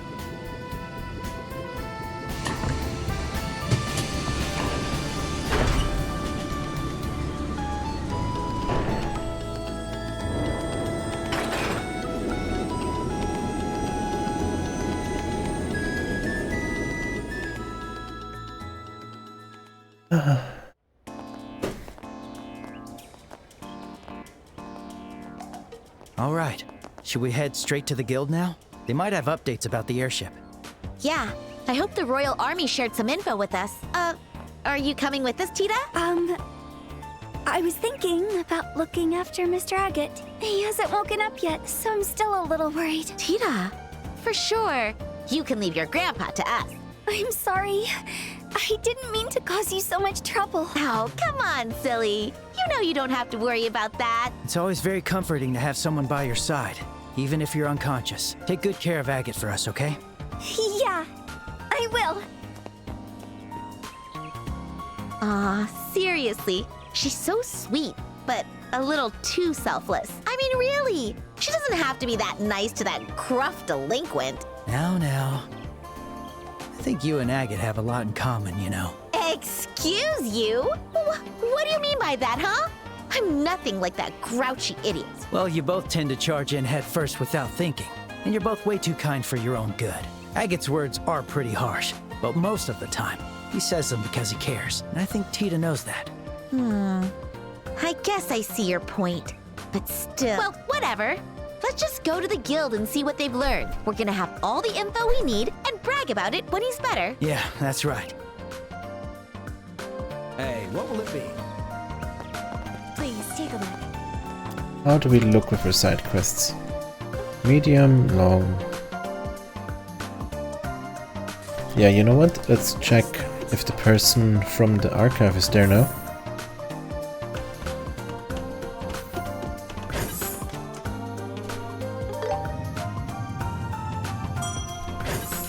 I have to talk to the factory chief. Looks good, looks good. Yes. Well, how's the book hunt coming along? Take a look at this. Returned all books? Ah, great. You've retrieved all the books. Great work. Yeah, that was easy. It was quite simple. My, I like the attitude. In that case, I'll ask you to start on the main job. Oh, yeah. You said there was something problematic that needed dealing with. What kind of task is it? It's basically the same as what you just did, retrieving an overdue item. The book in question is titled The Air Woodpecker. You should write that down. Joshua! Doing the SpongeBob meme. Write that down, write that down! Yeah, the Air Woodpecker. It's about a bird? So do we have any clues? Technically, yes. Take a look at this. A silent stone man, guardian of the calm pond, approaching his domain in a far mountain village. Behold, and you shall receive. I noted everything down, but what even is this? It was written on the library checkout card. It seems like it's a hint to us where the book is hidden. A hint on where it was hidden? So someone borrowed the book just to go and hide it? It seems that way. It was done by some long-gone researcher of the past. I don't know what compelled them to do this. There are some strange folk here, though. I'm not surprised they have strange traditions. Well, good luck. I hope you manage to find it. Oh, hold on. Is this seriously the only clue we have to go on? Yes, that's it. This is exactly why I hired the Bracer Guild. Ugh. Well, when you put it that way, there's not much else I can say. Understood. It's a difficult task, but we'll rise to the challenge. You should find it if you take a good look around the Size region. I'll be working here as always, so bring the book to me if you find it. I guess we just gotta do what we gotta do. I'm relying on you guys. Mission complete. By the way, this is an Eastern poem. I wonder if that's a hint. Eastern culture, huh? Then maybe we should head to... the north. Ha ha ha. Let's quickly go and check on the other side quest. Maybe we have enough. Maybe we walked around enough to be done with it. Speaking of which, I haven't seen Professor Russell.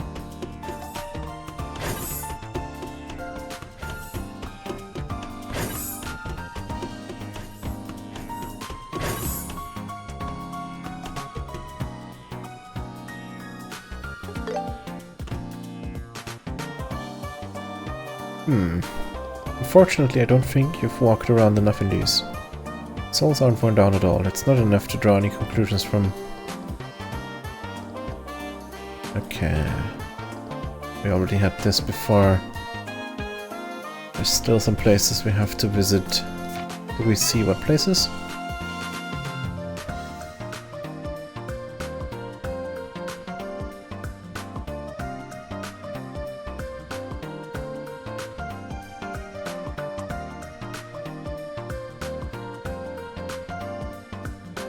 Let's try visiting some places we haven't been to yet. Okay. What places do we have there?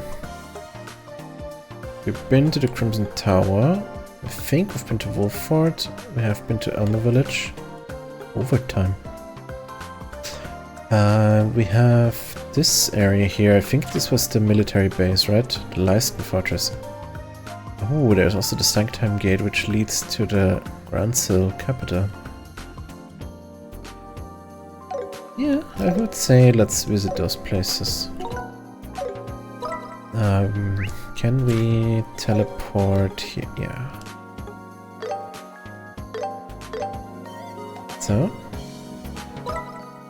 Then we head out. Which way was it? Here. So, next to the chapel.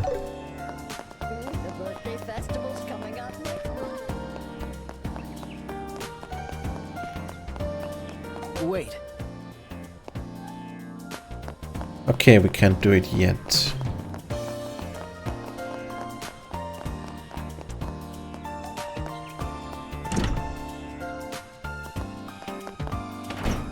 Keelika! Good morning. Good morning, you two. Did Zin already leave? Did Joshua just make like an eastern bow? Is it because she is from the eastern area? Yes, he left for the capital on the airliner just a bit ago. You should have seen him off too, Keelika. By the way, how do you know Zin? From way back when. Moving on. Something feels off about this case. Very suspicious answer, what the hell? Hey, don't dodge the question. Wait, did you say it feels off? Are you saying that because you found something out about the airship? No, I don't have any updates on that. I'm referring to the Royal Army. First, I tried to contact the Leyston Fortress headquarters, but they haven't responded yet. And then, all roadblocks in the region were lifted last night. What? Why would they do that? Do they want to start another fight like what happened in the Sky Pirate case? No, that doesn't make any sense. They should let us know if they caught the culprit themselves. Yeah, this feels suspicious. Incidentally, we haven't been able to contact the intelligence division at Leyston Fortress. Maybe something happened within the Royal Army. Something... Oh, wait! Are you talking about the photo Dorothy took? Right. The photo of those black-clad men disguised as royal guards. Did you summon me? Yes. Oh, Dorothy! Speak of the devil. Oh, this is so bad. Niall was there when I contacted the office. He got so mad at me when I told him I handed over the exposure quartz to the Royal Army. Isn't that so unfair? Wait, they haven't given you the exposure quartz back yet? Nope. Isn't it terrible? I even went all the way to Leyston Fortress to ask for it back. Wow, you actually got a lot of guts. It is my one and only talent. So because they said they wouldn't give it back, I took a photo of the fortress for the magazine instead. It turned out so pretty. The moonlight was shining on it and everything. A pretty photo of a fortress? Yeah, sure. I don't think you're allowed to take photos of military facilities without permission. Oh, don't be such a stickler. Here, take a look. I just developed it. Wow. Really is a beautiful photo. There an airship on it? So this is Leyston Fortress. I gotta admit, Dorothy, your photography skills are really something. Huh? Something wrong, Estelle? Maybe it's just me, but isn't there something in the upper right corner? How did Joshua not notice? What? Oh, you're right. There is. It's faint, but there's definitely a small shadow. Wow! Estelle, what an amazing catch! I didn't even notice, and I was the one who took it! It was no big deal. It's just the silhouette, but doesn't that look like an army patrol ship? Okay. Why would it be weird that an army patrol ship is at an army outpost? Or fortress? That does not seem weird to me. No, it isn't. Oh. It's that airship. Oh. That airship? Are you saying it has the exact same shape as the one that kidnapped the professor? Yes. The one that kidnapped the professor? What? Wait a second. Why is that airship near the Leyston Fortress? Isn't that place supposed to be the Royal Army headquarters? Estelle, calm down. There are a lot of possibilities, but it's still too early to jump to conclusions. Maybe we should go to Leyston Fortress and ask them about it in person. What? I see. You're planning to provoke a reaction from them. You think it's too risky? No, I'll allow it. We almost lost a bracer over this. No matter what the reasons are, I will not let them underestimate us. Yikes, Keelika. You look super intense right now. But you're right. Dorothy, can we have a copy of this photo? Sure, no problem. You've already done so much for me. Thanks. I owe you one. To get to Leyston Fortress, leave through the East Gate and take the Ritter Roadway. Head north at the fork and you'll reach the Fortress Gate. Be careful out there. Roger, Roger. Understood. Alright. We look at the map, then I think... Alright. So... When we have been in Bose, we were at Valeria Shore. And they came by boat. The Men in Black.